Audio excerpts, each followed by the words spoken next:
Chicken dum biryani special fried onions, whole garam masala మొత్తం ఈ ప్లేట్లో ఉన్నాయి అన్నీ సరిగ్గా ఇవే క్వాంటిటీలో తీసుకోండి. ఇలాచి, లవంగా, పట్ట, మిరియాలు, మిర్చి, నిమ్మకాయ, రోజ్ ఫ్లవర్స్, కొత్తిమీర, పుదీనా, కరివేపాకు. ఇప్పుడు ఒక గిన్నెలో 2 kgs of fresh chicken wash చేసి పెట్టుకోండి,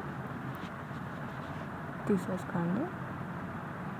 బిర్యానీ పీసెస్ కాబట్టి ఈ పీసెస్లో ఉంటే సరిపోతుంది. ఇప్పుడు ఈ హోల్ గరం మసాలా మొత్తం ఇందులో వేసేసుకొని చక్కగా మిక్స్ చేసేసేయండి. మసాలా మొత్తం ముక్కకి పట్టుకునేంత వరకు.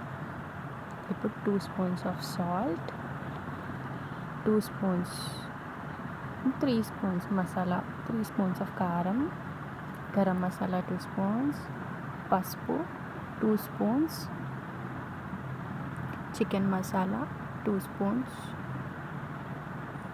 ఇలాచీ పౌడర్, లవంగా పౌడర్ వేసేసుకొని 2 స్పూన్స్ గీ, ఫ్రెష్ గీ యాడ్ చేసుకొని ఇందులో ఫ్రైడ్ ఆనియన్ ఆయిల్ ఉంటుంది కదా, అది కూడా యాడ్ చేసుకొని చక్కగా mix చేసేసేయడమే.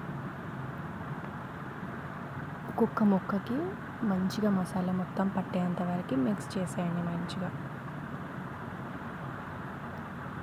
Here comes the task. చక్కగా ముక్కకి పట్టాలి కదా, సో ఎంత మంచిగా మిక్స్ చేస్తే బిర్యానీ టేస్ట్ అంత బాగా వస్తుంది. ఈ మసాలా అంతా ముక్కకి గట్టిగా పట్టేంత వరకు మిక్స్ చేసేయండి.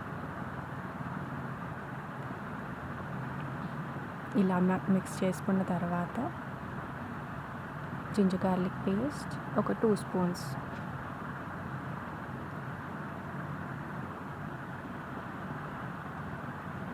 ఇలా పట్టేసిన తర్వాత కొత్తిమీర, పుదీనా, కరివేపాకు 3 వేసేసుకొని చక్కగా మిక్స్ చేసేసేయడమే. మళ్ళీ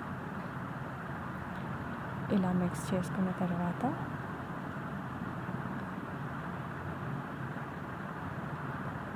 ఫ్రెష్గా నిమ్మకాయ రసాన్ని యాడ్ చేసుకుందాం. ఒక 2 నిమ్మకాయలు అయితే సరిపోతుంది. ఇలా గట్టిగా ముక్క ఇలా అయిపోవాలి, మొత్తం మసాలా మొత్తం పట్టేసి. Then here comes curd. నేను మొత్తం ఒక కప్ కర్డ్ తీసుకున్నాను. దెన్ ఫ్రైడ్ ఆనియన్స్ ఇలా మిక్స్ చేసుకున్న తర్వాత ఒక 15 minutes హై ఫ్లేమ్ పైన కుక్ చేసుకొని, దెన్ పెంక పెట్టుకొని ఒక 20 minutes లో ఫ్లేమ్ పైన కుక్ చేసుకుంటే యమ్మీ బిర్యానీ, ఇలా యమ్మీగా కనిపించే బిర్యానీ రెడీ అయిపోతుంది. So dum biryani enjoy. కావాల్సిన వాళ్ళు DM చేయండి.